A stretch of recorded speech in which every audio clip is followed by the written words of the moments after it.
தென்றலே மெல்ல பேசு சீரியல்ல இனிய எபிசோட்ல என்ன நடந்திருக்கு அப்படிங்கிறத பார்க்கலாம். இப்ப பரமன போலீஸ் ஸ்டேஷனுக்கு இழுத்துட்டு போயிட்டாங்க இல்லையா?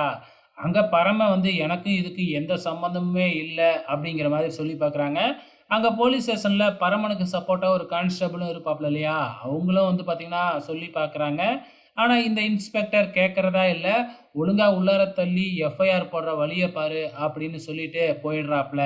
அதுக்கப்புறம் இளமதி வந்து பார்த்தீங்கன்னா, எவ்வளவோ பேசி பார்த்தாங்க. ஒண்ணும் முடியல. அதுக்கப்புறம் என்ன, இளமதி நேரா கலாமா வீட்டுக்கு தான் போறாங்க. கலாமா வீட்டுக்கு போய் இந்த மாதிரி நடந்தத எல்லாமே சொல்லுறாங்க. இளமதி முன்னாடி அப்படியே கலாமா அப்படியே பயங்கரமா வீரவசனம், "என் புள்ளையே ஜெயில்ல அனுப்புறாங்களா?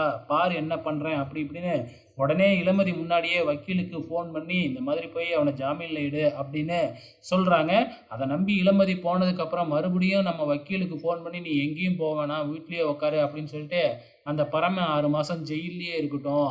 அப்பனா தான் அந்த பரமனை இவ மறப்பா அப்படிங்கிற மாதிரி வந்து பார்த்தீங்கன்னா, சொல்லிக்கிட்டு இருக்கிறாங்க. இளமதியும் இத நம்பி வீட்டுக்கு போயிட்டாங்க.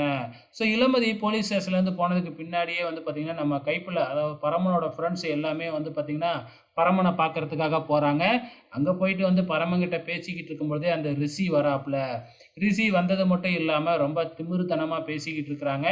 இத எல்லாமே பரமனும் கேட்கிறப்ப, பரமனோட ஃப்ரெண்ட்ஸும் கேட்டுக்கிட்டே இருக்கிறாங்க. அந்த டைம்ல தான் இன்ஸ்பெக்டர் அங்க வராப்புல.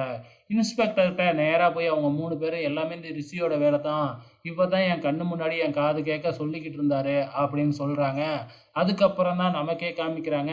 அந்த இன்ஸ்பெக்டர் ரிஷியோட ஃப்ரெண்டு தான் அப்படின்னு சொல்லிட்டு, ரிஷிய சஸ்பெண்ட் பண்ண உடனே வேணும்னே இந்த ஸ்டேஷனுக்கு ட்ரான்ஸ்ஃபர் ஆகிக்கிட்டு வந்திருக்கிறாரு ரிஷியோட ஃப்ரெண்டு பரமன பழி வாங்குறதுக்காகவே. ஆக மொத்தத்துல 2 பேரும் சேர்ந்து தான் தெரிஞ்சு இந்த மாதிரி ஒரு இத பண்ணிக்கிட்டு இருக்கிறாங்க அப்படிங்கிறது நல்ல தெளிவா தெரியுது. இதுக்கப்புறம் என்ன நடக்கும்? இங்க இளமதி வீட்டுக்கே வந்துடுறாங்க. வீட்டுக்கு வந்த இளமதி கிட்ட நம்ம கைப்புல வந்து நடக்கிற விஷயத்த எல்லாமே சொல்லிக்கிட்டு இருக்கிறாங்க. இதுக்கப்புறம் என்ன நடக்கும் அப்படிங்கிறத பொறுத்திருந்து பார்க்கலாம்.